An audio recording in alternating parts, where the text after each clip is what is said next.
සාදුනාදයක් පවත්වමු. සමන්ත චක්ඛවාලේසු අත්‍රා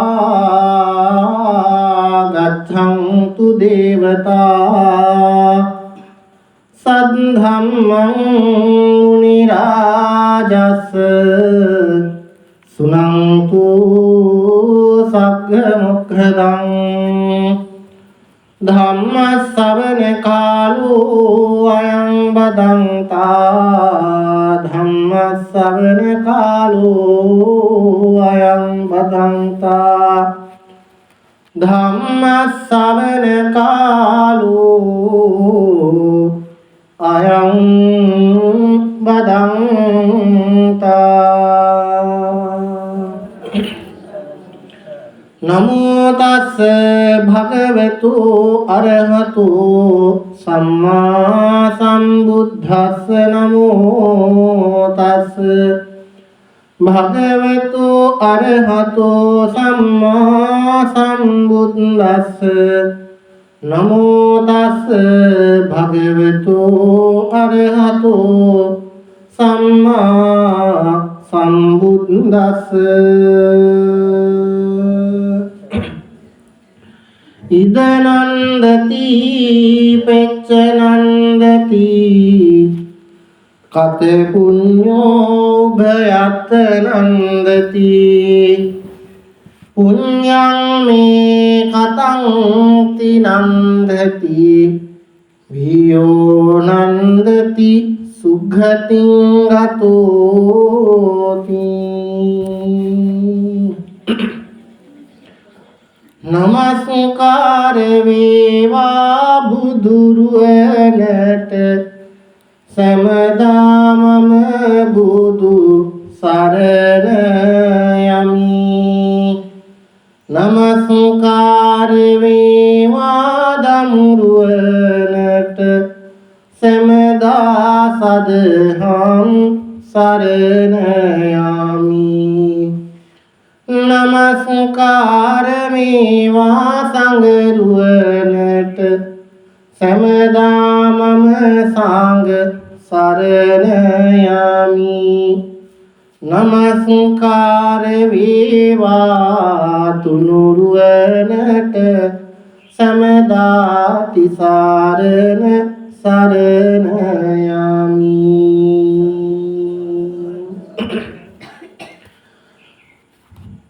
නලව ශ්‍රී පුණ්‍යවර්ධනාරාම පුරාණ විහාරස්ත ගරු විහාරාධීශ්වර අපේ සහෝදරේ මුදුවේ සිද්ධාර්ථ ගෞරවනීය පඬිත හාමුදුරන් වහන්සේගෙන් අවසරයි ධර්ම ශ්‍රවණාබිලාෂී කාරුණික වාසනාවන්ත ගුණගරුක සදැහැති පින්වතුනි හැමදෙනා එක්කම අද හිමිදිරි උදෑසනින්ම විහාරස්ථානයට පැමිණිලා වතාවත් ආදීෂ්ඨ සිද්ධ කරලා ලෞතුරු බුදු ගුණ සුවඳ මෙනෙහි කරගෙන උතුම් බුදු ගුණ උදෙසා බොහොම ගෞරවාදරයෙන් යුක්තව කිරියාහාර සම්බුද්ධ පූජාවන් ධාවල් සම්බුද්ධ පූජාවන් පවත්වලා උදෑසන කාලේ ඉඳලා මේ මොහොත දක්වා බොහෝ ආගමික වතාවත්වල හැමදෙනා එක්කම බොහොම ගෞරවයෙන් යුක්තව නිරත වෙලා දැන් මේ සන්ධ්‍යා භාගයේදී සූදානම් වෙන්නේ බලාපොරොත්තු වෙන්නේ ධර්මානුශාසනාමය මහා පිංකමක් ඉෂ්ට සිද්ධ කරන්නටයි. මම හිතනවා අද ඉල්පුර 15ක් පොහොව දවස නැලව අපේ පන්සලේ සිල් වැඩසටහන අතිශයින්ම සාර්ථකයි උදේ ඉඳලම නේද? ඉතින් බොහෝ ආගමික වතාවත් අනිත් පොහොව දවසට වඩා අද වැඩිපුර අපි කරුණා. ඒ කියන්නේ උදේ සිල් වැඩසටහන් ඊළඟට භාවනා වැඩසටහන් ඔයාලා එකතු වෙලා කරපු හන්දෑවට මෙහෙණින් වහන්සේ විතරයි වෙනදට වැඩම කරවලා වැඩසටහන් සිද්ධ කරන්නේ අද සන්ධ්‍යා භාගී විශේෂිත වූ ධර්මානුශාසනාවකුත් සිද්ධ කරනවා බලාපොරොත්තු වෙනවා දායකත්වයන් මේ උදේ බණයි සවස බණයි දෙකම එකට එකතු කරලා කියන්නේ. එකක් කියන්න බෑනේ. දායකත්ව දෙකක් එකට එකතු කරලා ඒක විහාරස්ථානයේ මහා සංඝරත්නයේ විහාරස්ථානයේ මහා සංඝරත්නයේ අඩුපාඩු ප්‍රශ්න නිසා අපි පින්කම් වලට සම්බන්ධ වෙන්න ඕන නිසා එහෙම අපිටත් කාලය පොඩ්ඩක් කල්පනා කරගෙන කරගන්න උනා. පොඩි හන්දන්ට පොඩ්ඩක් පළවෙනි ඒවල කරේ. ඒ නිසා මේ වෙලාව තුලදී සූදානම් වෙන්න බලාපොරොත්තු වෙන්නේ හැමදෙනා එක්කම එකතු වෙලා විශේෂිත වූ ධර්මානුශාසනාමය පින්කමක් ඉෂ සිද්ධ කරන්නටයි මේ අවස්ථාව තුලදී සූදානම් වෙන්නේ බලාපොරොත්තු වෙන්නේ. අපේ පින්වත් පිරිසත් එකතු පහදා වෙලා දැන් මේ වෙලාවේ සූදානම් වෙන්නේ බණ අහන්න ධර්ම ශ්‍රවණය කරන්නටයි හැමදෙනාගම සිතේ පැහැදීම පෙරදරි කරගෙන සිද්ධ කරන්නේ. ඉතින් අද ඉල්පුර 15ක් පොහොය දවසනේ නේද? මම උදේ සඳහන් කළා වැදගත්කම් රාශියක් මේ ඉල්පුර 15ක් පොහොය දවස තුල අපිට අන්තර්ගත වෙනවා කියන එක පිළිබඳව සඳහන් වෙනවා මේ ධර්ම සාහිත්‍යය තුල කියන එක සඳහන් කරන්නට යෙදුණා. ඉතින් ඒ අනුව අද දවසේදී මේ ඉල්පුර 15ක් පොහොය දවස වැදගත්කම් රාශියකින් පරිපූර්ණ වෙච්ච පොහොය දවසක් බවට අද මේ උතුම් ඉල්පුර 15ක් පොහොය දවස පත්වන්නට උනා. ඉතින් ඒ නිසා මේ වෙලාව තුලදී හැමදෙනා එක්කම එකතු වෙලා සූදානම් වෙන්න බලාපොරොත්තු වෙන්නේ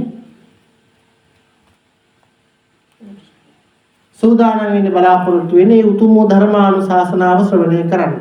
ඉතින් විශේෂයෙන් මම මේ ධර්ම දේශනාවේ මහා පින්කමේ දායකත්වය අරගෙන කටයුතු කරන පින්වත් පිරිසට මේ ධර්ම දේශනාව ශ්‍රවණය කිරීමේ අවස්ථාව සලසා දීමේ ආරම්භණින් තමයි මේ විකාශනය වන ධර්ම දේශනාව පටිගත කිරීමක් ලෙසින් මේ දේශනාව හැමදෙනා හමුවට ශ්‍රවණය කරන්නට අවස්ථාව සලසා දීලා තියෙනවා. අද ඉල්පුර 15ක් පොහොය දවසේ මම කිව්වා වැදගත්කම් ටික හවසට ටිකක් විස්තර කරලා කියලා දෙන්නම් කියලා නේද? පොහොය දවසේ වටිනාකම විස්තර ඇතුව හවසට කියලා දෙන්නම් කියලා මම උදේ කිව්වා. එනිසා දැන් පළවෙනි වැදගත්කම තමයි සංකස්සපුරේ තිබුණු දේවාවරෝහණ පූජාව. ලෝතර බුදුහාමුදුරුවෝ වෙනුවෙන් සංකස්සපුරේ පවත්වන්නට යෙදූ දේවාවරෝහණ පූජාව මේ ඉල් පොහොය දවසේ වැදගත් අවස්ථාවක් සිත් බවට පත් වෙනවා. මම මුලින්ම සඳහන් කරා දේවාවරෝහණ පූජාව කියන්නේ තහරි අලංකාරමත් පූජාවක්. දැන් හිතින් රූපයක් මවා ගන්නකෝ බුදුහාමුදුරුවෝ තව්තිසාවේ ඉඳලා මනුස්ස ලෝකෙට වැඩම කරනවා. රත්තරන් ඉනිමග දෙවිවරු මල් ලිහිනවා. මුතුකුඩ ඉහළනවා. පිරිස සාදුකාර දෙනවා. අපි හිතින් මවාගත් රූපේ කොයිතරම් ලස්සනයිද බුදුහාමුදුරුවෝ වැඩම කරනකොට. ඒක සියසින් දැකපු අය නේද? සියසින් දකින්න හම්බ වෙච්ච අය කොයිතරම් වාසනාවන්තද? අපිත් සමහර වෙලට දකින්න නැති අර සින්දුවකුත් තියෙනනේ බුදුහාමුදුරුවෝ අපිත් දකින්න නැති බණත් අහන්න නැති ඒ කාලේ නිවන් දකින්නට පින්මදි වෙන්නේ නැති ඒකයි තවමත් සංසාරේ කියලා නේ. අපිත් ඔය අස්සකින් වලකින් ඉන්න හැටි. ඒකනේ මේ පුරුද්දට එකතු වෙලා තියෙන්නේ. ඉතින් දේවාවරෝහණ පූජාව ඇස් දෙකෙන් දැකපු මෛත්‍රී බෝසතාණන් වහන්සේ අනේ මටත් මේ බුදු අසිරිය විඳින්න ලැබේවා කියලා ප්‍රාර්ථනාවක් කරනවා. ඒ වෙලාවේදී තමයි මෛත්‍රී බෝසතාණන් වහන්සේට විවරණ සපයන්නේ අපේ ගෞතම බුදුහාමුදුරු මේ භද්‍ර කල්පයේ පස්වෙනි බුදුවරයාණන් අවසන් බුදුවරයාණන් හැටියට ඔබතුමන් මතු අනාගත සංසාරයේ මෛත්‍රී නමින් බුදු වෙනවා කියලා සඳහන් කරන්නට යෙදුනේ අන්නේ අවස්ථාව තුළදී. අපි අටවිස්සි බුදුහාමුදුරුවන්ට වඳිනවනේ නේ. තණ්හංකරෝ මහාවීරෝ මේදංකරෝ මහායසෝ සරණංකරෝ ලෝකහිතෝ දීපංකරෝ යුතින්දරෝ නේ. කොණ්ඩඤ්ඤෝ ජනපාමුකෝ මංගලෝ පුරිසාසපු සුමනෝ දීරෝ රේවතෝ රති වර්ධනෝ සෝවිතෝ ගුණ සම්පන්නෝ අනෝමදස්සී ජනුත්තමෝ පදුමෝ ලෝක පජ්ජෝතෝ නාරදෝ අර සාරතේ පදමුත්තරෝ සත්තසාරෝ සුමේදෝ අග්ගපුග්ගලෝ සුජාතෝ සබ්බලෝ කග්ගෝ පියදස්සී නරාසකෝ අත්තදස්සී කාරුණිකෝ ධම්මදස්සී තමෝනුදෝ සිද්ධාත්තෝ අසමෝ ලෝකේ තිස්සෝ වරද සංවරෝ පුස්සෝ වරද සම්බුද්ධෝ විපස්සීච අනුපමෝ සිකී සබ්බහිතෝ සත්තා වෙස්සබු සුඛදායකෝ කකුසන්දෝ සත්ත්වාහෝ කෝණාගමනෝ රණංජයෝ කස්සපෝ සිරි සම්පන්නෝ ගෝතමෝ සාක්‍ය පුංගවෝ. අපි බුදුරජාණන් වහන්සේගෙන් තමයි අවසානයේ ඉවර වෙන්නේ. කකුසඳ, කෝණාගම, කාශ්‍යප, ගෞතම මේ බද්ද කල්පේ බුදුරු 4යි. පස්වෙනි බුදුහාමුදුරුවෝ තමයි මෛත්‍රී බෝසතාණන් වහන්සේ. එතකොට පහළ වෙච්ච පළවෙනි බුදුහාමුදුරුවන්ගේ ඉඳලා අපි කියන්නේ තණ්හංකර බුදුහාමුදුරුවන්ගේ ඉඳලා අපේ බුදුහාමුදුරුවෝ විවරණ ගත්ත බුදුරු කීයකින්ද? 27කකින් විවරණ ගත්තා. අපි උලුප්පලා අරගෙන තියෙන්නේ එකම එක බුදුවරයෙක්ගේ විවරණේ විතරයි. මොකද්ද? දීපංකර බුදුහාමුදුරුවන්ගෙන් ගත්ත විවරණය විතරයි අපේ මනසට ඇවිල්ලා තියෙන්නේ. අර සුමේද තාපසය හැටියට හිඳලා අර මඩගොඩේ දිගා වෙලා ඒ විවරණේ දීපංකර හාමුදුරුවන්ගෙන් ගත්තු විවරණේ අපිට මතකයි. ඒ කියන්නේ ඒක සමාජයේ ඉලිප්පිලා ඇවිල්ලා තියෙන මොන යම් හෝ හේතුවක් නිසා. ඒක දන්නේ නැහැ එතන මොකද කියලා. නැත්තම් අනිත් බුදුරු 27 දෙනා ගැන බුදුහාමුදුරුවෝ විවරණ ගත්තු අවස්ථා තියෙනවා. මනුස්ස රූපෙන්ම නෙමෙයි. සමහර අවස්ථාවලදී සත්වයෝ විදිහටත් විවරණ අරගෙන තියෙනවා. බුදුවරුන්ට උපස්ථාන කරලා සිංහයෙක් විදිහට එක අවස්ථාවක විවරණ අරගෙන තියෙනවා. මට මතක නෑ මොකක්ද ඒ අවස්ථාව කියලා. කැලේ ඉඳපු සිංහයෙක් විදිහට එක බුදුහාමුදුරු කෙනෙකුට උපස්ථාන කරලා ඔය සත්තාත්මේ මිදිලා සංසාරේ බුදු බව ලැබේවා කියලා ඒ බුදුහාමුදුරු විවරණ දීලා තියෙනවා. විවරණ දීලා තියෙනවා. මමත් ඔය කතාව දැනගත්තේ අපේ පන්සලේ තාමත් තියෙනවා පානදුරේ ගල්තොඩේ මගේ ගමේ පන්සලේ විහාරයේ ඇඳලා තියෙන ඔය සිතුවම් 28 විවරණ ගත්තු 27 දෙනාගේ සිතුවම ගල්තොඩේ පන්සලේ 27 දෙනාගේ සිතුවම විහාරයේ ඇඳලා තියෙනවා. එක එක ආත්මවල සමහර ලාවට මේ සිංහයෝ අලි වෙලා පවා ඇත්තු වෙලා පවා බුදුහාමුදුරු විවරණ අරගෙන තියෙනවා. දැන් බුදුවරු 27 දෙනාගේම විවරණ අරගෙන තමයි 28 වෙනි බුදුවරයා හැටියට අපේ බුදුහාමුදුරු බුද්ධත්වයේ ලබන්නේ. ඒකට මෛත්‍රී බෝසතාණන් වහන්සේත් එහෙම තමයි. ඔය 27 ගෙම්ම විවරණ ගත්තා. 28 වෙනි බුදුවරයා වෙච්ච ගෞතම බුදුහාමුදුරන්ගෙන් විවරණ ගැනීම තමයි සංකස්සපුරේදී අද වගේ උතුම් ඉල්පුර 15ක් පොහොව දිනයකදා සිද්ධ වුණේ. අනාගතයේ ඔබ මෛත්‍රී නමින් සම්බුද්ධත්වයට පත් වෙනවා කියන එක. ඊළඟ කාරණාව තමයි ධර්ම දූත පිරිස ධර්මචාරිකාවේ හැසිරීම යෙදවීම. මම සඳහන් කරේ නේද? සරත වික්කවේ චාරිකං බහුජන හිතාය බහුජන සුඛාය අත්තාය හිතාය සුඛාය ලෝකානු කම්පකාය. මේ විදිහට බුදුහාමුදුරුවෝ අනුදැන වදාළ දෙදෙනෙකු එක මඟ නොයන්න පැහැදිලිව මුලැමැදාග ගලපලා මනාලෙස ධර්ම දේශනාවන් සිද්ධ කරලා පිරිස එකතු කරන්න කියලා 60ක් පිටත් කරා. යසකුල පුත්‍රයයි යාළුවෝ 54යි. ඒකට 55යි. කොණ්ඩඤ්ඤ වප්පබද්දිය මහානා මස්සජී කියන පස්වග මහ. මේ පිරිස එකතුලා වුණ 60ක් කියවුවා. බුදුහාමුදුරුවෝ මේ 60 පිටත් කරලා නිකන් ඉදියේ නෑ.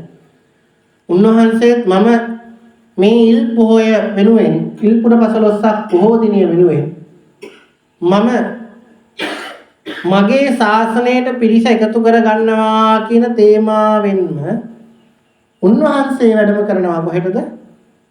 උරුවේල දනවකට. අපේ බුදුහාමුදුරුවෝ වැඩම කරන්නේ උරුවේල දනවකට. අනිත් පැත්තට යවලා උරුවේල දනවකට.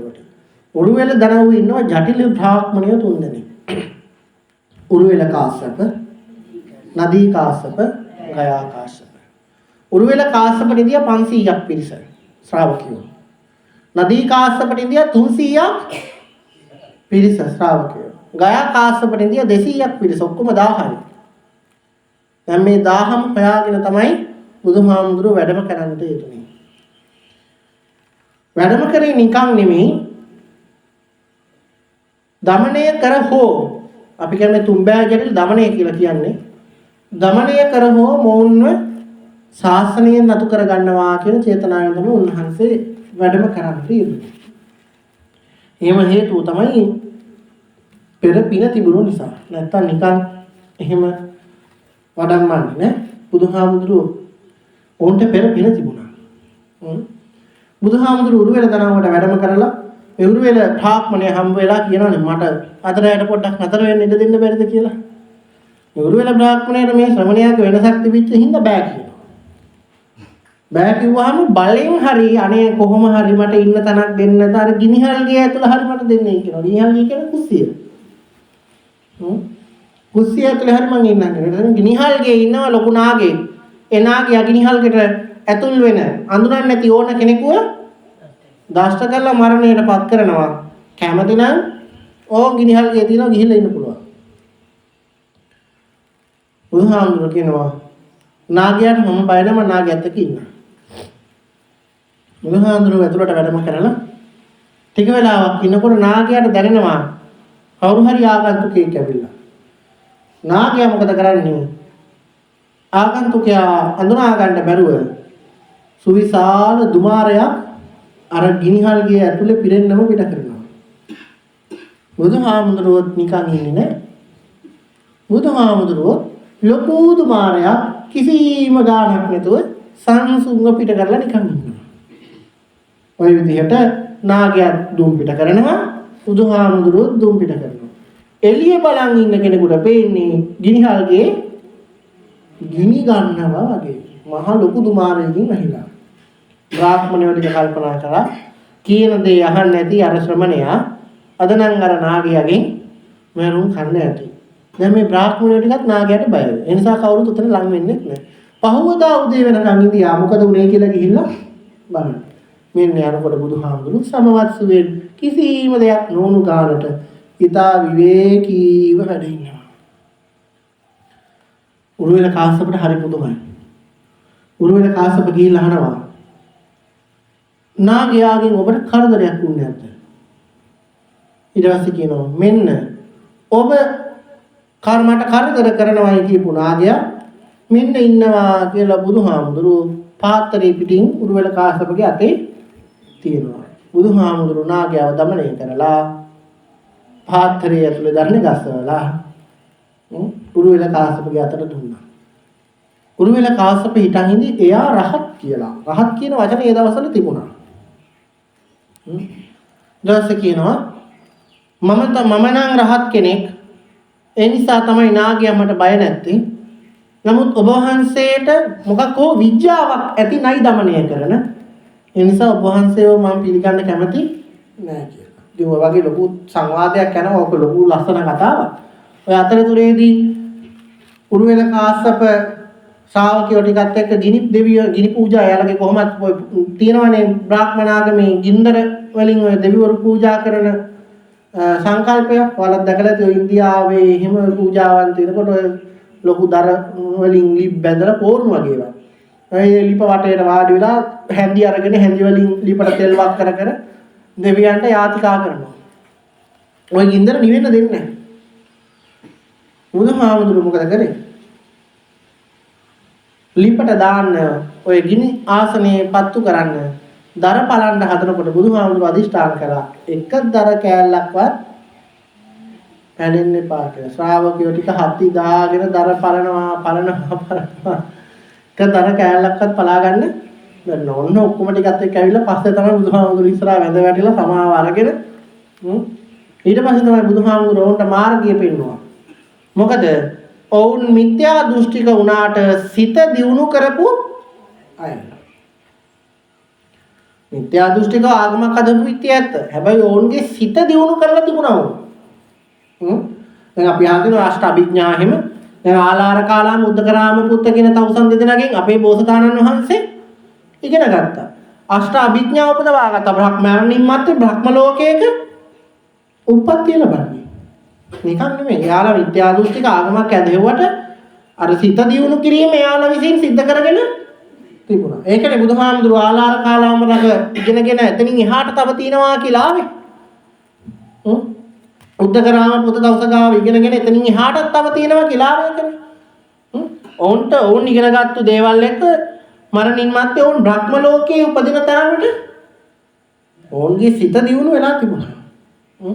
දැන් අපි අහලා තියෙනවා දේවදත්ත හාමුදුරුව අපායේ ගියාට දේවදත්ත හාමුදුරුවෝ අෂ්ට අභිඥා ලාභී.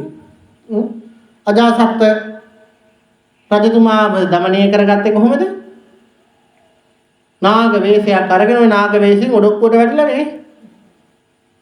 නාග වේශයෙන් රජතුමා විවේකී විනකොට නාගයෙක් වගේ ඇවිල්ලා රජතුමාගේ ඔඩොක්කුවට වැටෙනවා. රජතුමා මොකද කරන්නේ? කෑග් ගහලා ගසලා නැගිටිනවා. නැගිටලා ඉවරනාට පස්සේ ඇත්ත රූපෙට ඇවිල්ලා මම මේ කවුද? දේවදත්ත හාමුදුරුවෝ. මට ප්‍රාතිහාර පාන්න පුළුවන්. හැබැයි බුදුහාමුදුරන්ට මං වගේ ප්‍රාතිහාර පාන්න බෑ. බෑ නෙමෙයි පුළුවන්. බුදුහාමුදුරු ප්‍රාතිහාර පාන්න අනුදැනව දාරලා නෑ. අවශ්‍ය තැන්වලදී විතරයි. අවශ්‍ය තැන්වලදී විතරයි. ඉතින් ඒ නිසා බුදුහාමුදුරු ප්‍රාතිහාර පෑම එහෙම හැල්ලුවට ලක් කරේ නෑ බුද්ධ බලය කවදාවත්. දැන් අර පින්ඩෝල බාරද්වාජ හාමුදුරුවෝ කතාවේ අහලා ඇති නිකන්ටේ පාත්‍රයේ අඩි 500ක් වියන් උණ ගහක තියලා නියම රහතෙක් ඉන්නවනම් ගිහිල්ලා පාත්‍රය ගන්න කියලා කියනවානේ. කියලා ඉවරලා හර. එයාලා රංගපෑමකුත් කරනවානේ මේ නිකන්ටයෝ නිකන් පාත්‍රය ගන්න නිකන් උඩ යන්න වගේ හදනවා. හදනකොට නිකන්ටයන්ගේ ශ්‍රාවකයෝට කියනවා අනේ එපා ඔය පාත්‍රයක් වෙනුවෙන් යන්න එපා. ඕක ගන්න එපා. එහෙම පස්සේ ඒ පින්ඩෝල බාරද්වාජ හාමුදුරුවෝ මොකද කරන්නේ? උඩින් ගිහිල්ලා පාත්‍රය අරගෙන එනවා. නිකන්ටයන්ගේ බලය බින්දනවා. නිකන්ට හිතුවේ නෑ එහෙම දෙයක් කරයි කියලා.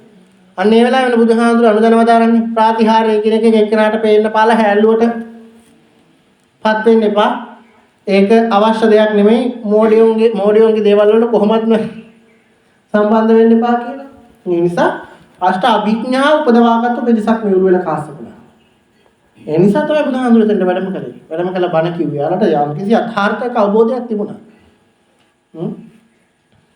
ඒ නිසා ඒකනේ යාල රහත් කියලා කිව්වේ. රහත් කියලා කිව්වේ සමහර විට ඔවුන්ටත් මොනාම හෝ විදිහකින් බලයක් තියෙන්නේ නැතිනේ. ඒ කුඩින් යන්න පුළුවන් විදිහ මොනවා හරි විදිහක් 이르දි ප්‍රතිහාර පෑමේ හැකියාවක් ඔවුන්ටත් තියෙන තියෙන හින්දා රහත් කියලා කියන්නේ. ඉතින් කොහොම හරි උරුවෙල කාශ්‍යප නදී කාශ්‍යප ගයා කාශ්‍යප මේ තුන්ගොල්ලෝම දමනය කරලා බුදුහාමුදුරුවෝ උරුවෙල කාශ්‍යපට බණ කියනවා. ඔවුන්ගේ අතරේ කතිකාවතක් තිබුණා අපිට මොනවා හරි විශේෂ දෙයක් හම්බුනොත් ලැබුණොත් කරදරයක් වුණොත්. අපි අපේ ජටා ටික ඔක්කොම දානවා මොන ගඟටද? නේරංජනා ගඟට. නේරංජනා ගම් තීරයේ අභියස තමයි යාළ වාසස්ථාන හදාගෙන ඉන්නේ. නේරංජනා නදියට දානවා ඒක දැක්කොත් ඔයාලා උඩට එන්න. නදී කාශ්‍යපගේ අතවැසියෙක් ගඟට මූණ හොදන්න ගිහිපලා මෙන්න ජටා ටිකක් ගහගෙන එනවා පල්ලෙහාට. මම 500ක් දැම්මම 100ක් හරි පල්ලෙහාට යන්න නැතයි අනිත් ඒවා ගිලිලා කොහෙන්ද ඇදලා නැදිලා ගඟ දිගේ ජටා ටික ගහන් එනකොට ටක් ගාලා ගිහිල්ලා කියනවා නදී කාශ්‍යපට අන්න උඩ ආරාමේ ඔබ වහන්සේගේ සහෝදරයාට මොකක් හෝ කරදරයක් වෙන්න පුළුවන් ජටා ටිකක් පල්ලෙහාට ගහගෙන එනවා. ගිහිල්ලා බැලුවා බුදුහාමුදුරුවෝ බණ කියනවා. වචනයක්වත් කතා කරන්න අවස්ථාවක් නැහැ වුන්ට. ඔවුනුත් බණ අහගෙන ඉඳියා. ඔවුනුත් ධර්ම මාර්ගයේ තේරුම් අරගෙන ඔවුනුත් මොකද කරන්නේ? තමන්ගේ ජටා ටිකක් ගලවලා දානවා අතනින් නේරංජනා ගඟට. පල්ලෙහා මින ගයා කාශ්‍යපගේ පිරිස දකිනවා ජටා ගහගෙන එනවා. බැලින්නම් අයියාගේ ජටයි මල්ලිගේ ජටයි දෙකම තියෙනවා අතන. ජටා වර්ග දෙකක්. උඩ සහෝදරයෝ දෙන්නටම මොකක් හෝ ලොකු විපතක් වෙන්නේ නැති කියලා. ඔහුගේ පිරිස 200 අරගෙන බුදුහාමුදුරු බැහැ දකින්න යනවා. බුදුහාමුදුරු මේ අයියා බැහැ දකින්න යනවා. යනකොට අයියා බණ අහනවා. බුදුහාමුදුරන්ගේ ඔවුන් පැත්තකින් වාඩි වෙලා බණ අහනවා. බණ අහලා ධර්මය අවබෝධ කරගන්නවා. සම්බුද්ධ ශාසනයේ එකවර විශාල පිරිසක් තෙරුවන් සරණ ගිහින් මේ සම්බුදු සසුනේ උරුමේ ළඟා කරගත්තු දවස ඉල්පුර පසළොස්වක පොහොය දවස. ඊළඟ කාරණාව සරියුත් මාහිමිපාණන් වහන්සේගේ පරිනිර්වාණය. උන්වහන්සේ විවේකීව වැඩ ඉන්නකොට දවසක් උන්වහන්සේට හිතනවා දිවසින් බලන්න ඕනේ බුදුහාමුදුරුවන්ට කලින් අග්‍රස්ථාවකයෝ පිරිනිවන් පානවද කියලා. නැත්නම් බුදුහාමුදුරුවෝ කලින් පිරිනිවන් පාන පස්සේ පිරිනිවන් පාන. බලුවහම පෙර බුදුවරුන්ගේ ශ්‍රාවකයන්න් වහන්සේලා පිරිනිවන් පාලා තියෙන්නේ පස්සේ. කියන්නේ බුදුහාමුදුරන්ට කලින්. ඒ නිසා අපිටත් ඉතින් කලින් පිරිනිවන් පාන්න වෙනවනේ නේද? දැන් හේතුහාමුදුරුවෝ මේ තුන විවේක වෙනවා. බුදුහාම බැලුවහම දිවසින් පේනවා අනිත් බුදුහාමුදුරුවන්ට කලින් අනිත් ශ්‍රාවකයන් අග්‍ර ශ්‍රාවකයෝ පිරිනිවන් පාලා තියෙනවා. එහෙනම් ඉතින් අපිටත් පිරිනිවන් පාන්න වෙනවනේ. බලන්න ඕනේ මටත් තව ආයුෂ කොච්චර දවසකට තියෙනවද කියලා. එහෙනම් බලන්න පුළුවන්කම තිබුණා. ඒකට සිව්පිලිසින් ව්‍යාපත් රහත් භාවය ගන්න එකෙන් මරණ දවස ගන්නවා. අනේ බැලුවහම තව දවස් 7යි. සරියුත් හාමුදුරන් ඉදිරි වෙලා තිබුණේ දවස් 7යි. ගියා බුදුහාමුදුරුවෝ හම්බෙන්න. සියලුම විස්තරය කිව්වා. බුදුහාමුදුරුවෝ පිරිනිවන් පාන අවසර දුන්නා. ඇවිල්ලා වැඩ ඉන්නවා. මම පිරිනිවන් පාන්න කොහෙද? සරියුත් හාමුදුරන්ට කල්පනා වෙනවා ණයක් තියෙනවා. ණය ගෙවලා එන්න ඕනේ පිරිනිවන් පාන්න. ණය ගෙවලා එන්න ඕනේ පිරිනිවන් පාන්න. මොකද්ද ණය? අම්මා. කොයිතරම් සරියුත් හාමුදුරුවෝ මහරහත් භාවය ලැබුවත් අග්‍ර ශ්‍රාවක භාවය ලැබුවත් ප්‍රඥාවන්ත භික්ෂූන් අතරින් අගතනතුර ලැබුවත් අම්මා තාම මිත්‍යා දෘෂ්ටිකයි. සරියුත් හාමුදුරුවෝ කල්පනා කරා අම්මගෙන් බීපු කිරි ටිකට ණය ගෙවන්න නම් අම්මව මේ ධර්ම මාර්ගයට අරගෙන තමයි මට පිරිනිවන් පාන්න වෙන්නේ. ඒ නිසා මං යන්න ඕනේ ගෙදර. ගෙදර ගිහිල්ලා අම්මට කියනවා අම්මේ මං ආවේ පිරිනිවන් පාන්න. මං ගෙදර ඉන්නවා මේ දවස් දෙක තුනේ. මම ඔබත් එක්ක ඉන්න හරි ආසයි. ඒ නිසා මං ඉපදිච්ච කාමරේ ලෑස්ති කරලා දෙන්න. මොකටද? පිරිනිවන් පාන්න. ඉතින් මේ අම්මටත් හරි දුක හිතුණා. පොඩි හාමුදුරුවෝ ඇවිල්ලා තමන්ගේ බුදු පුතා ඇවිල්ලා. දැන් අම්මා ආගමෙන් දෙවියන් කරන්නේ මොනවාද පුතානේ? ඒ නිසා මොකද කරන්නේ? කාමරේ ලෑස්ති කරලා දෙනවා සරියුත් හාමුදුරුවෝ ඉපදිච්ච කාමරේ. සරියුත් හාමුදුරුවෝ ඉපදිච්ච කාමරේම මොකද කරන්නේ? විවේකීන් වැඩි ඉන්න ගමන් අම්මත් එක්ක සුහදව සාකච්ඡා කරනවා. අද වගේ පිරිනිවන් පානවා නම් ඊයේ රෑ වගේ සන්ධ්‍යාවේ අම්මත් එක්ක සුහදව කතා කර ඉන්නකොට එකපාරටම ආලෝක ධාරා හතරක් සරියුත් හාමුදුරුවෝ ඉන්න තැනට පාත් වෙනවා. අම්මා දකින්න ලොකු ආලෝක ධාරා හතරක් ආවා. සරියුත් හාමුදුරුවෝ වටේ 3 පාරක් කරකුණා. ආලෝක ධාරා 4 නැති වුණා. අම්මා අහනවා පුතේ කවුද මොනවාද ඒ වැටුණු ආලෝක 4? ඊට පස්සේ කියනවා ඒ වෙන කවුරුත් නෙමෙයි අම්මේ. සතර වරන් දෙවිවරු අවසාන වතාවට මාව දැකලා වැඳලා යන්න ආවා. අවසාන වතාවට මාව දැකලා වැඳලා යන්න ආවා. අම්මගේ හිත ඔන්න චුට්ටක් ගැස්සුණා. මගේ පුතාට සතර වරන් දෙවියෝ වඳිනවද? මොකද බ්‍රාහ්මණ ආගමේ දෙවිවරුමනේ අදහන්නේ. සතර වරන් දෙවිවරු වඳිනවද මගේ පුතාට? ආයෙ ටික වෙලාවක් ඔන්නම ඉන්නකොට කතා කර කර අම්මත් එක්ක සාකච්ඡා කරමින් සුවද විනෝ එකපාරටම ඊට වඩා ලොකු ආලෝක ධාරාවක් එක්ක තවත් කුඩා ආලෝක ධාරා රාශියක් මොකද වෙන්නේ? අර කාමරයට ඇතුළු වෙනවා. ඇතුළු වෙලා ඒ ආලෝක ධාරාවන් ටිකත් සරියුත් හාමුදුරුවෝ වටේ පැදකුණු කරලා නික්මිලා යනවා. ඒ වෙලාවෙ අහනවා මොනවද අම්මා? අම්මා අහනවා පුතේ මොනවද? දැන් කවුද ලොකු ආලෝක ධාරාවක් එක්ක අර කලින් ආපු ආලෝක ධාරාව වලට වඩා ඒ ආලෝක ධාරාව ශක්තිමත්. ඒ ආලෝක ධාරාවත් එක්ක තවත් කුඩා ආලෝක ධාරා රාශියක් ආවම ඊට පස්සේ කියනවා දෙදෙව්ලොවටම අධිපති සක්‍ර දේවේන්ද්‍රයා ඔහුගේ පරිවාර දෙවිවරුත් එක්ක ඇවිල්ලා අවසාන වතාවට මාව දැක බලාගෙන වැඳ පුදාගෙන ගියා. අම්මා කල්පනා කරනවා අනේ මගේ පුතාට සක්‍ර දෙවියොත් වඳිනවද? ඊට පස්සේ තවත් මධ්‍යම රාත්‍රියකුත් වේගෙන එනවා. මධ්‍යම රාත්‍රියකුත් වේගෙන එනකොට අර ආපු ආලෝක ධාරා රැසටම වඩා ආලෝකයක් විහිදුවාගෙන තවත් කුඩා පරිවාර ආලෝක ධාරා රාශියක් පිරිවරාගෙන ආලෝක ධාරාවක් එනවා. ඇවිල්ලා සරියුත් හාමුදුරුවෝ වටේ කැරකිලා මොහොතක් රැඳී ඉඳලා වැඳ පුදාගෙන ඒ ආලෝක ධාරා නැති වෙලා යනවා. අම්මා අහනවා පුතාගෙන් දැන් කවුද ආවේ? ඒ වෙලාවේ කියනවා සියලු දෙවිවරු දැන් ඇවිල්ලා ගියා දේව ලෝකේ. ඉතුරු වෙලා තිබුණේ බ්‍රහ්ම ලෝකේ විතරයි. බ්‍රහ්ම ලෝකේ ඉන්න බ්‍රහ්මයා ඒ අයට නායකත්වයේ සපයන කෙනා තමයි කවුද? මහා බ්‍රහ්මයා. මහා බ්‍රහ්මයා ඇතුළු පිරිවරයි ඒ ඇවිල්ලා මට වන්දනා කරලා ගියේ කියලා සඳහන් කරා. අන්න එතකොට අම්මගේ හිත වෙනස් වුණා. මොකද වුන් වන්දනා කරන්නේත් මහා බ්‍රහ්මයාට. අම්මා කල්පනා කරනවා අපි වඳින පුදන මහා බ්‍රහ්මයාට මහා බ්‍රහ්මයාත් අපි වන්දනා කරන මහා බ්‍රහ්මයා මගේ පුතාට වන්දනා. පුතා ඉන්නේ කොයිතරම් උසස් තැනකද? පුතාගේ ශාස්ත්‍රූවරයාණන් වහන්සේ අනිත් අයට වඩා කොච්චර උසස්ද? අන්න අම්මගේ හිත පැහැදුනා. සරියුත් හාමුදුරුවෝ මට බණ කිව්වා. බණ කියලා අම්මව ධර්ම මාර්ගයේ පිටවලා හිමිදිරි උදෑසන පාන්දර ඉල් පොයට එළි වෙන්න උන්වහන්සේ පරිනිර්වාණය කරන්නට යෙදුණා. සරියුත් හාමුදුරුවෝ පිරිනිවන් පෑවේ අද වගේ ඉල් පොය දවසක. ඒ වගේම තමයි ඊළඟ කාරණාව අපි හැමෝම දන්නවා. ඒක ගැන ගොඩාක් විස්තර කියන්න අවශ්‍ය වෙන්නේ නැහැ. වස් කාලේ නිමාව සනිටුහන් වෙන්නේ අද වගේ දවසක. ඇසළ පොය දවසෙන් තමයි වස් ආරාධනාව සහ වස් සිටුවීම සිද්ධ කරන්නේ. වස් අදිස්ථානීය භික්ෂුන් වහන්සේලා. භික්ෂුන් වහන්සේලා වස් අදිස්ථානය කළාට පස්සේ උන්වහන්සේලා විහාරස්ථානයට ඇවිල්ලා පෑලවියේදී වස් අදිස්ථාන කරනවා. පොය දවසේ වස් සමාදන් වෙලා ඇවිල්ලා පොයට පහුවදා සවස පෑලවියේදී වස් අදිස්ථාන කරනවා. එහෙම බැරි වෙච්ච කෙනෙක් ඉඳියොත් ඇසළ පොයට පහුවෙනිදා පස්සේ එන පොය නිකිණි පොය.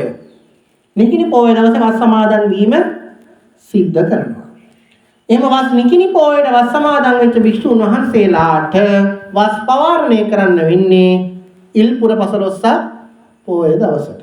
හැබැයි එහෙම පසුවස් සමාදන් වෙලා පසුවස් පවාරණය කරපු භික්ෂුන් වහන්සේලාට කටිනයක් පිළිගන්න අවසර දෙන්නේ නැහැ බුදුහාමුදුරුවෝ. කටිනයක් පිළිගන්න අවසර දෙන්නේ නැහැ. කටිනයක් සිද්ධ කරන්න අවසර ලැබෙන්නේ ඇසළ පොයෙන් වස් සමාදන් වෙලා වප් පොයෙන් පවාරණය වන භික්ෂුන් වහන්සේලාට විතරයි.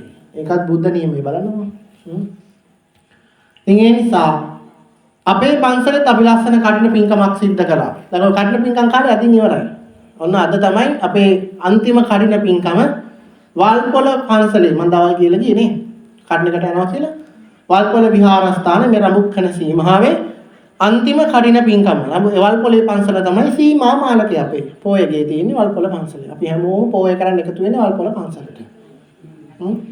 ඉතින් වල්පොළ පොයගේ තමයි අද අවසාන කටින චීවර පූජාව තිබුණේ.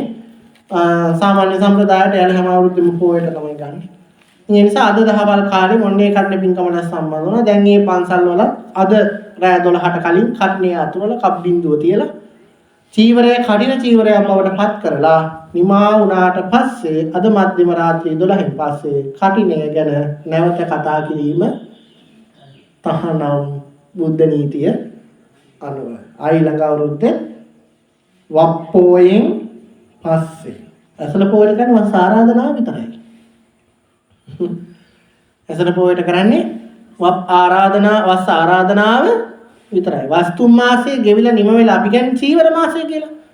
න චීවර මාසයේ වෙද්දී තමයි කටිනේ පිළිබඳ නැවත කතා කරලා සාකච්ඡා කරලා අපිට කටින පින්කම් කරන්න අවසර තියෙන්නේ. ඉතින් අවසරයකට එක්වතාවක් සිද්ධ කරන මහා පින්කම් මාලාවක නිමාව මේ ඉල්පුර පසළොස්වක පොය දවසේ සනිටුහන් කරනවා. ඉතින් ඔන්න ඔය කියන වැදගත්කම් ටික එකතු වෙලා තමයි අද මේ ඉල්පුර පසළොස්වක බොහෝ දවස අපි හැමදෙනාටම වැදගත් පොය දවසක් හැටියට ලැබිලා තියෙනවා. ඒ ලැබිච්ච වැදගත් පොය දවසේ අද අපි හැමෝම එකතු වෙලා වැදගත් විදිහට බොහෝම ගෞරව සිත පෙරදරි කරගෙන අද දවසේදී ඒ උතුම් ආගමික වතාවත් වල බොහෝම ගෞරවයෙන් යුක්තව අපි හැමෝම එකතු වෙලා නිරත වෙන්නට යෙදුණා. ඒ ආගමික වතාවත් වල නිරත වෙලා දැන් මේ සන්ධ්‍යා භාගෙත් පුංචි බණ කාරණා කීපයක් කතා කරලා මේක නිමා කරන්න වැඩසටහන නිමා කරන්න තමයි බලාපොරොත්තු වෙන්නේ. මාතුකා කරගත්තනේ ගාතාවක් ඉද නන්දති පෙච්ච නන්දති. කත පුඤ්ඤෝ උභයත්ත නන්දති. පුඤ්ඤම් මේ කතංති නන්දති. භීයෝ නන්දති සුභතින් ගතෝ. ඉද නන්දති. මොකද ඉද නන්දති කියලා කියන්නේ? ඉද නන්දති කියලා කියන්නේ මෙලව සතුට. පෙච්ච නන්දති කියලා කියන්නේ පරලොව සතුට. ඉද නන්දති. මෙලව සතුටින් ඉන්න අපි මොනවද කරන්නේ? මෙලව සතුටින් ඉන්න අපි මොනවද කරන්නේ? හැමදේම කරන්නේ මෙලව සතුටින් ඉන්න තමයි. බත් කන්නේ මොකටද? බත් කන්නේ බත් කන්නේ බඩගිනි නිවෙන්න. බඩගින්නනේ කන්නේ නේද? බඩගිනි හැදුනහම අපි ඕන දෙයක් කනවා නේද පුතේ? බඩගිනි හැදුනහම ඕන දෙයක් කනවා. මම මේ තාත්වික උත්තර නෙමෙයි බලාපොරොත්තු වෙන්නේ ජීවිතයේ ඇත්ත කතාව. සතුටින් ඉන්න කන්න ඕනේ. බඩගිනි හැදිලා දුක බඩගින්න දරා ගන්න බැරුණහම මොකද හිතන්නේ? දුක හිතෙනවා. බඩගින්න නම් කන්න බැරුණහම දුක හිතෙනවා. ඒ නිසා බඩගිනි හැදෙන්නේ මොකටද? කන්න. අන්න සතුටින් ඉන්න. නෑ කැම જાති අපි එහෙනම් එක එක જાතියින් ගන්න ඕනේ නේද? බත් ගත්තහම ෆ්‍රයිඩ් රයිස් හදනවා නේද? එක එක විදිහට අරගෙන එක එක જાතිය කෑම මේ මොකද සතුටින් ඉන්න දිවේ තියෙන රසය හොයන්න. විවිධාකාර ආහාර පාන අපි එකතු වෙලා හදලා කාලා බිලා හරි සතුටින් ඉන්නවා. කන්නේ සතුටින් ඉන්න. නිදාගන්නේ මොකටද? සතුටින් ඉන්න. එහෙම කියලා දැන් නිදාගන්න එපා සතුටින් ඉන්න නිදාගන්නේ කියලා මට පේන්නේ මේ කනුව හින්දා අර මෙතන නිදිද්දන්නෙත් නෑ. නිදාගන්න නම් එපා හොඳේ. ඒ නිසා දැන් සතුටින් ඉන්නේ කියලා නිදාගන්න එපා. එහෙම වුණොත් අර බාගෙට බනහවු වාස කම්මලට වෙච්ච වැඩේ තමයි වෙන්නේ. අවධානයේ වෙනතක තිබුණොත් කිසි දෙයක් ඒ විදිහට යන්නේ ලොකු හාමුදුරු කෙනෙක් පොඩි හාමුදුරුට යක් එකතු කරගෙන පාඩමක් කියලා දෙනවා. එළිය විවේකීව හරි සුලං හමන තැනක මේ පාඩම කියලා දෙනවා. එක පොඩි හාමුදුරු කෙනෙක් අහක් බලාගෙන ඉන්නවා. නිකන් නෙමෙයි අහක බලාගෙන ඉන්නේ. තලගොයේ ඇදෙනවා උඹහකට. ඔය උඹහට ඇදෙන තලගොයා දිහා තමයි බලාගෙන ඉන්නේ. උඹහට ඇදෙන තලගොයා දිහා බලාගෙන ඉන්න තලගොයා ටික ටික ඇතුළට තව නැට්ට විතරයි ඉන්නේ. පොඩි හාමුදුරු මේ අහක බලාගෙන ඉන්න පොඩි හාමුදුරුව දිහා ලොකු හාමුදුරුව බලන් ඉඳලා ලොකු හාමුදුරුව අහනවා පොඩි නම දැන් ඔය පාඩම ඉවරයිද කියලා. පොඩි හාමුදුරුව උත්තර දෙනවා ලොකු හාමුදුරුවනේ තව වල්ගේ විතරයි කියලා. ඒ කියන්නේ සිහිය තිබුණේ තලගොයා දිහා. අපේ සිහියත් මේ බණ කියන අතරතුරේදී එහෙම හිතුවොත් මේ කියන ඒවා හරියට ඇහෙන්නේ. එහෙම මෙහෙන් අහුලා ගත්තට පස්සේ ඕක හරි ප්‍රශ්න. ඒකනේ අපිට වෙලා තියෙන්නේ අපි හරියට සාවධානව අහගෙන ඉන්නේ. හොඳට අහගෙන ඉන්න. නිදිමත ගිය බුදුරක් නේද? හරි. නිදාගන්නේ සතුටින් ඉන්න. තාම නම් සතුටින් ඉන්න අපි කරන්නේ. ඉගෙන ගන්නේ සතුටින් ඉන්න. හැබැයි ඉගෙනගෙන ඉවරනම සතුටින් ඉන්න පුළුවන්ද? බෑ. මොකක් කරන්න ඕනද? රස්සාවක් කරන්න ඕනේ. රස්සාවක් කරන්නේ මොකටද? සතුටින් ඉන්න. ඔව් ජීවත් වෙන්න තමයි සතුටින් ඉන්න. දැන් රස්සාව සතුටින් කරන්න පුළුවන්ද? බෑනේ. තවත් වැඩ තියෙනවනේ. රස්සාවත් හරි අමාරුයි කරන්න. ඊට පස්සේ කල්පනා කරනවා දැන් තනියෙන් ඉඳියා ඇති. තව කෙනෙක් හොයාගන්න ඕනේ. සහකරුවෙක් හෝ සහකාරියක්. ඔන්න එහෙම කෙනෙකුත් හොයාගන්න. සතුටින් ඉන්න. දැන් හම්බ වෙයිද සතුටින් ඉන්න? උදේට හදපු තේක 1 2 වුණා. හාල් හුඬුව 1 2 වුණා. හොදන්න තිබුණු රෙදි ටික 1 2 වුණා. නේද? ඔය විදිහට ගත්තම තව කීයක් જાති දෙක වුණාද? මගුල් ගෙවල් 2යි, දාන ගෙවල් 2යි, පාස කුල ගෙවල් 2යි. ඒ දෙපැත්තම අය අතරේ අම්මයි තාත්තයිගේ වැඩ, තවත් ඥාතීන්ගේ වැඩ. ඔන්න සතුට මොකද උනේ? තව ටිකක් පැන්න ඉස්සරහට. ඒ සතුටින් ඉන්න හිතාගෙන තමයි කරන්නේ. ඔහොම ඉන්නකම මම කල්පනා කරනවා මේ ඔක්කොමත් හරි දරුවෙක් ඉඳියනවා. ඔන්න ජීවිතේට දරුවෙකුත් එකතු කරගන්නවා. දැන් මොකද වෙන්නේ? ලෙඩ වෙනකොට ස්පිරිතාලේ අරන් යනවා. උන්ට උගන්වන්න ඕනේ. පන්ති යවන්න ඕනේ. දෙමව්පියෝ රැස්වීම වලට යන්න ඕනේ. අරකට එක්කන් ඉන්න මේකට එක්කන් ඉන්න ඒකම මේවට යන්න ඕනේ. ඉල්ලුවාම ඒකෙන් ඉල්ලන જાති ඒවා ආන් දෙන්න ඕනේ. දැන් මොකද උනේ? සතුට පැන්න තව ටිකක් ඉස්සරහට. දැන් දරු සෙනෙහස වෙනුවෙන් ඒවා කරනවා. නමුත් ඇත්තටම අපි හිර වෙලා ඉන්නේ දුකක නෙවෙයිද? දුකයි. දැන් ඊළඟට කල්පනා කරනවා. මේකෙන් නිදහස් වෙන්න නම් දැන් මෙලොව සතුට ගැන මම මේ තාම කියන්නේ ඉද නන්දති ඈ. මෙලොව සතුට ගැන. මේකෙන් නිදහස් වෙන්න නම් මේ දරුවන්ව මොනා කරන්න ඕනේද? ගෙයින් එළියට දාන්න ඕනේ. ඒ කියන්නේ කසාදයක් බඳලා දීලා එයාලා මොනා කරන්න ඕනේද? පිටත් කරන්න ඕනේ, ගෙදරින් එළියට යවන්න ඕනේ. හම්බ වෙයි ඊට පස්සේ සතුටින් ඉන්න. බෑ. වර්තමාන නම් කොහොමද බෑ දවසල නම් මම කොහොමද දන්නේ? දැන් නම් ආච්චිටයි සීයටයි ආයි මොන්ඩිසෝරි යන්න වෙනවා. ආච්චිටයි සීයටයි ආයි ටියුෂන් යන්න වෙනවා. ආච්චිටයි සීයටයි ආයි ළමයින්ගේ පස්සෙන් යනවා. උන් ඉස්කෝලේ ලහම් නාවන්න වෙනවා. ඉස්කෝලේ ලහම් උන්ට කවන්න වෙනවා. උන්ගේ රෙදි හොදන්න වෙනවා. වැඩ ඔක්කොම ආච්චිටයි සීයටයි එකතු වෙලා කරන්න වෙනවා. ඔන්න ඊට පස්සේ දැන් ඔයයට ටික ඔක්කොම ඉවර වෙලා ටිකක් විවේකය හම්බ වෙනකොට අපේ වයස කොච්චරක් විතර ගිහිල්ලාද? 60 70ක් වෙලා. දැන් දරුවෝ වැඩ ගන්නෙත් නෑ. ඒ දැන් වැඩ කරන්න බෑනේ. දැන් ඉතින් ඕන අම්මටත් ඉතින් වෙල දීලා කන්න බොන්න දීලා ඉන්නවා. සමහර විට එක්ක දෙන්නකින් එක්කෙනා. එක්ක ආච්චි එක්ක සීයා. වයසක ජෝඩුවකින් දෙන්නකින් එක්කෙනා. දෙන්නම ඉඳියත් එක්ක කන් ඇහෙන්නේ නෑ. එක්ක කතා කරන්න බෑ. දෙන්නත් එක්ක කතාවක් බහකුත් නෑ. ඔහේ දෙපැත්තට වෙලා ඉන්නවා.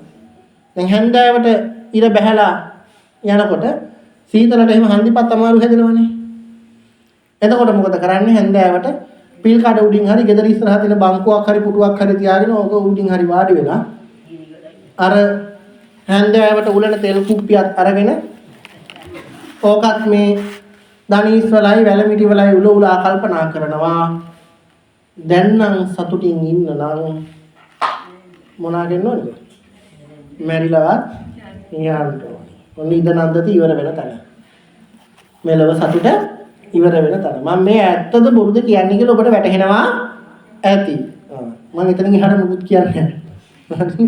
මොකද මම සූපිලිසි ව්‍යාපත රහත් වෙලා නැහැනේ.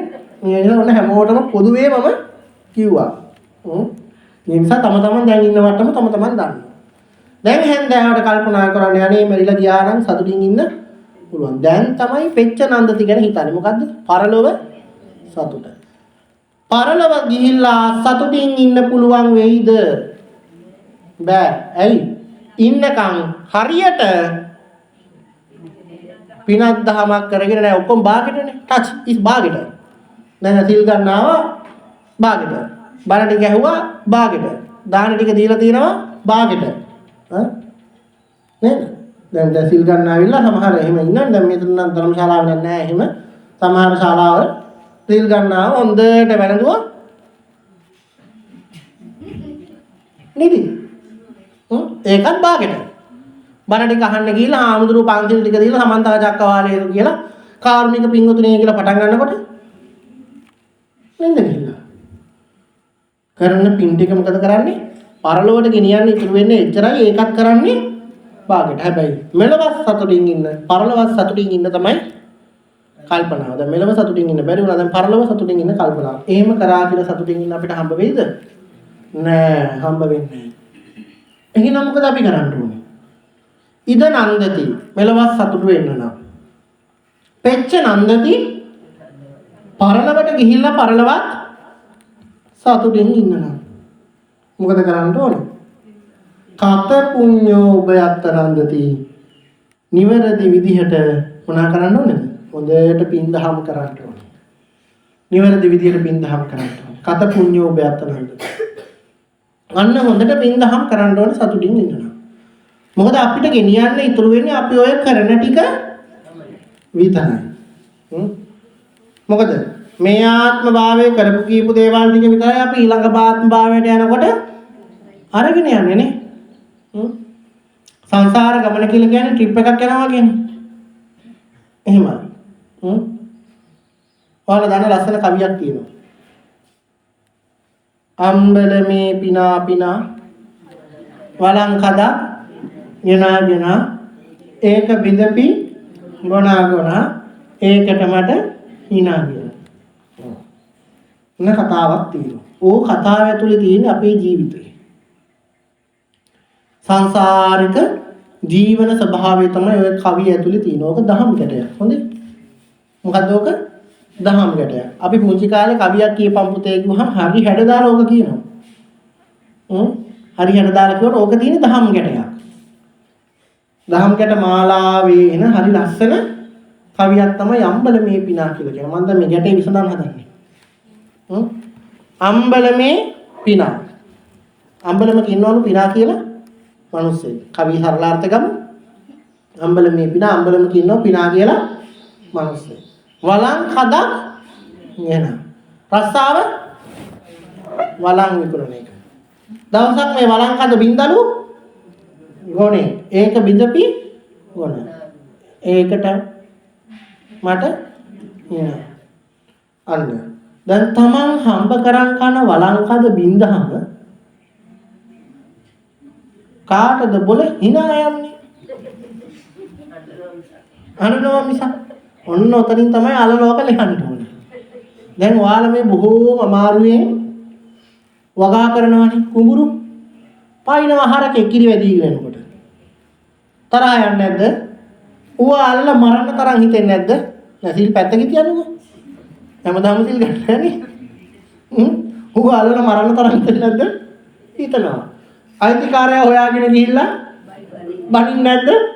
බනිනවා. ඇයි? දුකින්ද. මොකටද? හම්බ කරන් කන්නේ. නමුත් මේක වලංකද බින්දහම මොකද උනේ? hina වුණා. මේක දිහා බලන් ඉඳලා. අන්න ඔතනින් අල්ලලා තමයි යෝක ලෙහන්න තියෙන්නේ. ඔතනින් ඇයි hina වුනේ? මොන්නේ වලංකද බින්දරද hina වුනේ? අම්බලම කියලා කියන්නේ ඔන්න දැන් ගන්නවා මම ගෙටේ ලෙහන්න. ඇහැ කන නාසය දිව ශරීරය කියන පංචේන්ද්‍රිය. අම්බලම. ඇයි මේකට අම්බලම කිව්වේ? නෑ ඊළඟ කතාව කියමු පිනා. අම්බලමේ පිනා. අම්බලමක ඉන්නවා කවුද? පිනා. පිනා කිව්වේ මොකටද? මගේ හිතට. පිනා කිව්වේ මගේ හිතට. අම්බලමේ පිනා. අම්බලමේ පිනා. ඇහැ කන නාසය දිව ශරීරය කියන අම්බලම හිත ඉන්නව ඒක ඇතුළට වෙලා හිතට තමයි පිනා කියලා කිව්වේ. අම්බලමේ පිනා. ඇයි එහෙම කිව්වේ? අම්බලම වෙනස් වෙනවා. හැබැයි ඉන්න කෙනා වෙනස් වෙන්නේ නැහැ. අන්න ඒකයි එහෙම කිව්වේ. උදාහරණයක් විදිහට දවස් දෙක තුනක ට්‍රිප් එකක් ගියා කියමුකෝ අපි. අද රැය නතර වෙනවා අනුරාධපුරේ. හෙට රැය නතර වෙනවා පොළොන්නරුවේ. තව කොයි හරි අනිත් රැයටත් නතර වෙනවා. දැන් අනුරාධපුරේ අද රැය නතර වෙච්ච විශ්‍රාම ශාලාව උදේට නැගිටලා ගලවලා බස් එකේ දාගෙන යනවාද හෙට රැයටත් නතර වෙන්න ඕනි කියලා? නෑ. ඒකට අපි මොකද කරන්නේ? පොළොන්නරුවෙන් විශ්‍රාම ශාලාව හොයාගන්න. පොළොන්නරුවෙන් එකක් හොයාගන්න.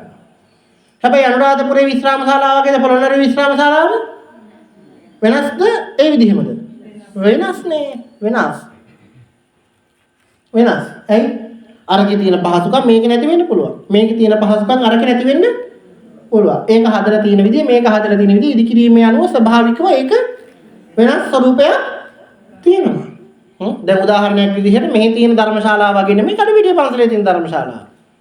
සංඝාවාසය. ඒක වෙනස් විදියකට හදලා තියෙනවා. ඒ තියෙන විදිහට නෙමෙයි වෙන පන්සලක තියෙන්නේ. ඒක ඊට වඩා වෙනස් විදියකට හදලා තියෙනවා. උපාසක අම්මලාගේ ගෙවල් එක විදිහටම හදලා තියෙනවනේ. නෑ අන්න එකම විදිහට යාන්තම් හදලා තියෙන නුවරඑළියන. අර වහලේ ගහලා සීතල හිටින්න නැති වෙන ගේ ඇතුළේ අමුතුම සිස්ටම් එකකට ගහලා තියෙනවා. ඒක වෙනස්. ස්වරූපය වෙනස්. ඒකෙත් වෙනසක් තියෙනවා. වෙනස්කමක් තියෙනවා. අන්න ඒකයි කිව්වේ. අම්බලම කියලා කිව්වේ ඒක මම මේ අම්බලම කියන එක ලොකු අවබෝධයක් නැති හින්දා විශ්‍රාම ශාලාව ගත්තේ. ඒ දවස්වල විශ්‍රාම ශාලාව තිබුණේ මොනවද තිබ්බේ? අම්බලම්. අම්බලම් වල රැ නතර වුණා. අම්බලමත් අරලා දාලා ආයි උදේට නැගිටලා යන්න ගත්තා. ආයි රැට අම්බලමක් හම්බුනහම ඒ අම්බලමට ගිහිල්ලා ඒකට වෙලා ඉඳියා. හැබැයි ඊයේ ඉඳපු මමම තමයි අදත් ගිහිල්ලා පොළොන්නරුවේ නවතින්නේ. ඒ මමම තමයි හෙට ගිහිල්ලා ත්‍රිකුණාමලේ නවතින්නේ. ඊයේ රෑ අම්බලමේ ඉඳපු පිනාම තමයි අද රෑට ගිහිල්ලා වෙන අම්බලමක නවතින්නේ. අපේ සිතත් ආන්නේ වගේ මේ ස්වરૂපය වෙනස් වුණාට හිත වෙනස් වෙන්නේ නැහැ. අපේ රූපේ වෙනස් කරන්න පුළුවන් නේ. මේ තියෙන රූපය එහෙම්මමයි. හැබැයි හිත රිංගන තැන් හිත හොයාගන්න පංචස්කන්ධ වෙනස් කරන්න බෑ. ගෑනු වෙලා ඉපදිලා ඉන්න අය පිරිමි රූපකින් උපදින්න පුළුවන්ද බැරිද? පුළුවන්. පිරිමි රූපකින් ඉපදිලා ඉන්න අය ගෑනු රූපකින් උපදින්න පුළුවන්ද බැරිද? පුළුවන්. ඔය ඔක්කොම පැත්තකින් තියලා මේ හොඳට මේ ආත්ම මිනිස්සෙක් විඳා ඉඳපුවා අපි මඩ තලන ඌරෙක් වෙලා උපදින්න බැරිද? පුළුවන්. ඌර වෙලා ඉපදිලා ඉඳපු මිනිහා ගිහිල්ලා ඌර වෙලා ඉපදලා ඉන්නේ හිතම ගිහිල්ලා මීහරකෙක් වෙන්න බැරිද? පුළුවන්. මේ මිනිස්සු වෙලා ඉන්න අපි ගිහිල්ලා බල්ලෙක් වෙලා උපදින්න බැරිද? පුළුවන්. ඔක්කොමත් පැත්තකින් තියලා බඩ ගන්න ගැරන්ඩියෙක් වෙන්න බැරිද? පුළුවන්. උටත් තියෙන්නේ ඇයි කනයි නාසයයි දිවයි ශරීරයයි. හැබැයි මේ හිත රින්ගන්නේ අම්බලම වෙනස් වුණාට හිත වෙනස් වෙන්නේ නෑ. ඔන්න ඔහයි අම්බල මේ පිනා කිව්වේ. වලං කදක් කියනවා. කදක් වුණාම දෙපැත්තක් තියෙනවා. තනි කදවලුත් තියෙනවා. උනට කරේ තියන් යන්න පුළුවන් තනි මිනිස්සෙට කරේ තියන් යන්න පුළුවන් කද දෙපැත්තක් තියෙනවා. තනි කදක් තියෙන්නේ දෙන්නෙක්ට ගෙනියන්න පුළුවන්. ඒ වෙලාවට මැද්දෙන්නේ. ඒ කද හදන්නේ මැද්දෙන් එල්ලලා ලීය දෙපැත්තෙන් දෙන්නෙක් අල්ල ගන්න ඕනේ. ඔය මාලිගාවට මුරුතන් පූජාව එහෙම ගෙනියන්නේ. දේවාල වලට දේව පූජා එහෙම ගෙනියන්නේ තනි කද. හැබැයි දෙන්නෙක් අල්ලන්න ඕනේ. මෙතන දෙන්නෙක් ගැන නෙමෙයි කතා කරන්නේ එක්කෙනෙක් ගැන. ඒ නිසා එක්කෙනෙක් ගෙනියන කදක දෙපැත්තක් තියෙනවා. නැත්තම් කොහොමද කඩ උස්සන්නේ? දෙපැත්තක් තියෙනවා. දැන් මේ කඩේ ගෙනියන්නේ මොනවද? වලං. ඇයි වලං දැම්මේ? වලං කියන්නේ තා ඉක්මනින් බින්දනවා. සහ විනාශ වීමේ සංකල්පය. මැටිනේ. බුදුහාමුදුරන් කාලේ ගොඩාක් දින කුම්භුපමං කාය මිමං විදිත හරියට මේ ශරීරයේ මැටි කලයක් වගේ කියලා කිව්වනේ. මොකද ඉක්මනටම බින්දනවා. මැටියෙන් තමයි දසල බඳුන් නිර්මාණය කරේ. ඒ නිසා බින්දනවා. බින්දෙන හින්දා වලං දැම්මා. ඇයි වලං දැම්මේ? වලං දැම්මේ මේක වෙනස් වෙන ස්වરૂපය ගන්න හින්දා. වලං දැම්මේ මේක වෙනස් වෙන ස්වરૂපය ගන්න හින්දා. මොකද්ද මේ කරේ තියාගෙන යන කද? කුසල් සහ අකුසල් කියන කද. ඔක කරේ තියාගෙන තමයි යන්නේ. ඔක එක එක කාලෙට එක එක විදිහට මොකද වෙන්නේ? වෙනස් වෙනවා. වෙනස් වෙනවා. පුතග්ජනයිනේ. හැබැයි ඊළඟ පදේ ඒක බිඳපි මොන? දැන් මේ කවලක් අද බින්දලු. කවුද? ගොඩෙක්. ගොඩෙක් ගැන නෙමෙයි මෙතන කියන්නේ. ගොඩෙක් ගැන නෙමෙයි කියන්නේ. මොකද්ද ගොනා කියලා කිව්වේ? ගෞතම නායක ගෞනා ගොනා. ඔන්න පදේ සංදි වෙච්ච හැටි. ගෞතම නායක ගෞනා ගොනා. වචන දෙක අරගෙන හැදුන හැටි. කවියට එන්නත් එපා ඒ තාරණ සුතිය. දහම් කැටයක් කිව්වේ ඒකයි. වලංකද බින්දේ කවුද? බුදුහාමුදුරුවෝ තමයි. මොන වලංකදද? කුසල් සහ අකුසල් කියන මේ කද බින්දින හැටි අපිට කියලා දුන්නා. ඒ කදම බින්දින්නේ කිව්වේ. කුසල් ටිකක් කරලා පව් ටිකක් අඩුවෙන් කරලා තිබුණොත් කුසල් ටික භුක්ති විඳලා අකුසල් ටිකට නැවත අපි වැටෙනවා. අකුසල් ටිකට නැවත අපි වැටෙනවා. ඊට පස්සේ අකුසල් ටික නැවත අපි මොනා කරනවද? ආයි සංසාරේ ওই ටිකත් කන්න එපේ. ওই ටිකත් ආයි සංසාරේ අපි භුක්ති විඳින්න ඕනේ. ඒ අකුසල් ටික. ඒකනේ කිව්වේ මිනිස්සෙක් කියලා උපදින එක හොඳයි කියලා. මිනිස්සෙක් කියලා ඉපදුනොත් නැවත නැවත අර කරපු අකුසල් ටික ගෙවෙන්න පින් කරන්න පුළුවන්. එහෙම උන්නේ නැතුනොත් වැරදිලා හරි. දෙවියෙක් කියලා ඉපදුනත් එච්චර තමයි. අපි පින් කරලා පින තියනකන් දිව්‍ය ලෝකෙ ඉන්නවා. ඊට පස්සේ අර කරපු අකුසල් ටිකට නැවත මොකද වෙන්නේ? කොයි ලෝකෙකේ ඇයිද කියලා අපිට කියන්න බෑ. සංසාරේ ඉවරයක් නෑ මේක. හැබැයි සංසාර ඉවර කරන්න නම් වලංකද බිඳින්නම වෙනවා. මොන වලංකදද? කුසල් සහ අකුසල් කියන මේ කද බිඳින්න ඕනේ. ඒක බිඳින හැටි කියලා දුන්නේ ගෞතම නායකයන්න් වහන්සේ බුදුහාමුදුරුවෝ. ඒකට මට හිනා. අන්න නිරාමිස සතුට. මොකද්ද? කුසල් සහ අකුසල් දෙක නැති කරන්නේ. අර අපේ ගාථාවේ අන්තිම පද දෙක, ඒ දෙක මම කිව්වේ නෑනේ තාමනේ. අන්න දැන් ගලපමු ගාථාවට කවිය. කොහොමද? ඉදනන්දති පෙච්චනන්දති කත පුඤ්ඤෝ උභයත්ථ නන්දති. පින් කරන තැනත්තා මේ දෙලොවම සතුට වෙනවා කියනවා. කොහොමද? පුඤ්ඤම් මේ කතං තිනන්දති. අන්න එහෙම පින් කරලා දෙලොවම සතුට වෙන තැනත්තා. පින් කරලා දෙලොවම සතුට වෙන තැනත්තා කවදම හරි දවසක පුඤ්ඤම් මේ කතං තිනන්දති. බිහියෝ නන්දති සුග්ගතින් ගතෝ. සුගතියකට ගියාට පස්සේ වඩ වඩාත් මොනවා වෙනවද? සතුටටපත් වෙනවා. අන්නේ සතුට තමයි අපි ලබන හරිම සතුට. ඒ තාක් අපි hina වෙලා කරන හැම දෙයක් පිටිපස්සෙම දුකක් ඉතුරු වෙලා තියෙනවා. නියම සතුට ලබන්න නම් අපි සුගතියක යන්න ඕනේ. සුගතිය කියලා කියන්නේ බුදු, පසේ බුදු, මහරහත් භාවයෙන් ලබන සුගතිය. නැත්නම් දිව්‍ය ලෝකේ ලබන සුගතිය නෙමෙයි. අන්න ඕකයි තේරුම. ඒ නිසා අපි මේ කරන්නේ ඒකට පෙරහුරුවා. සංසාරය තුල දුගතියකට නොවැටි ඉන්න මඟ හදා ගැනීමක් නේ. අපේ අතින් සිද්ධ වෙන අකුසල කර්මයන් තියෙන ඒවා මඟ හරවාගෙන ඒවෙන් ටික ටික අපි මිදලා අපේ මේ ගමන කරගන්නනේ අපි හදන්නේ. ඒ නිසා අපි මොකද්ද කරන්න ඕනේ? අපමිදම් භික්කවේ මනුස්සාණන් ආයු මිනිසුන්ගේ ආයුෂ බොහොම කෙටි අල්පයි. අල්ප ආයුෂයක් තියෙන මිනිස්සයා මොකද කරන්න ඕනේ? කත්තබ්බං කුසල. හොඳට කුසල ධර්මයන් කරන්න ඕනේ. චරිතබ්බං බ්‍රහ්මචර්යයන්. ජීවිතේ චරිතවත් බ්‍රහ්මචර්යාවේ මොනා කරන්න ඕනේද? යෙදෙන්න ඕනේ, හැසිරෙන්න ඕනේ. ජීවිතේ චරිතවත් බ්‍රහ්මචර්යාවේ යෙදෙන්න ඕනේ, හැසිරෙන්න ඕනේ. අන්න එතකොට තමයි පුළුවන් වෙන්නේ මොකක් කරන්නද? ජීවිතේ සපවත් කරගන්න. කත්තබ්බං කුසලං කුසල් කරන්න කිව්වා. චරිතබ්බං බ්‍රහ්මචර්ය ජීවිතේ චරිතවත් බ්‍රහ්මචර්යාවේ හැසිරෙන්න කිව්වා. පේන්න විතරක් නෙමෙයි මේවා කරන්න කිව්වේ හදවතට කිව්වද? අන්න ඒකයි වැදගත් වෙන්නේ. දන් දෙන්න කිව්වේ, සිල් ගන්න කිව්වේ, බණ අහන්න කිව්වේ, දෙමව්පියන්ට සලකන්න කිව්වේ, වැඩිහිටියන්ට ගරු කරන්න කිව්වේ කාටවත් පේන්න හින්දා නෙමෙයි. පේන්න කරපු ඒවා පෙට්ටිය වැව්වහම ඉවරයි. ඇයි? පේන්න කරපු ටික පෙට්ටිය වැව්වහම ඉවරයි. ඒයි මං එහෙම කිව්වේ. ඕක වහලා ගෙනත් තියාගත්ත ඉස්සරහ මිදුලෙන් හාමුදුරුවොත් එහෙමයි. මරණාධාර සමිතියේ සභාපතිතුමත් එහෙමයි. ගමේ ස්වේච්ඡා සංවිධානයකින් කතා කරන කෙනත් එහෙමයි. ඥාතීන් වෙනුවෙන් කතා කරන කෙනත් එහෙමයි. ස්තුති කතාව කරන කෙනත් පිළිගැනීමේ කතාව කරන කෙනත් ඔය කරපු ටික ඔක්කොම කියලා පෙට්ටිය ගාවින් ඉවර කරනවා. නේද? අපි උනත් අපි දන්නේ නැහැ මම රහත් වෙලා නැහැ මම අර මුල්ලුත් කිව්වේ උපාසකම්මල බණ ආපහු දායක අපි උනත් කියනවා මේ උපාසකම්ම ඉන්නකන් දන් දුන්නා. මේ උපාසකම්ම තාත්තා ඉන්නකන් බණ ඇහුවා. පොයන පන්සල් ගියා. වතාවත් කරා. ආවලවුද කඩන පිංගමුකුත් කරා. ඔය ඔක්කොම ටික කියනවා. අපි දන්නවද ඒක ඒව කරේ හදවතට එකඟව කියලා? දන්නවද? නෑ. ඒ ටික විතර ඒක දන්නේ කවුද? තමන් විතරයි. පෙට්ටිය වහනකම් ওই ටික ඔක්කොම කිව්වා. පෙට්ටිය ගා. පෙට්ටිය වහුවට පස්සේ මං කිව්වේ ඉතරයි. මං කියන්නේ ඈ ඊළඟට මරණාධාර සමිතිය මිනිස්සේ එයාත් එහෙමනේ. සභාපතිතුමා එයා තා කතා කරන මරණාධාර සමිතිය ගම වෙනුවෙන් මෙච්චර දේවල් කරා, අච්චර දේවල් කරා, සමිතිය වෙනුවෙන් මෙච්චරක් දුන්නා. අතරක් කරා. සමිතිය සමාජිකත්වයට අරගෙන මේ වගේ දේවල් කරා. අන්න කියනවා.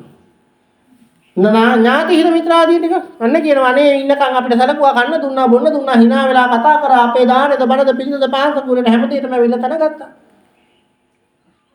ඔක්කොම ටික කිව්වා. කියලා එතනින් ඉවරයි. උස්ස ගත්තා ගෙනල්ලා දැම්මා වලට.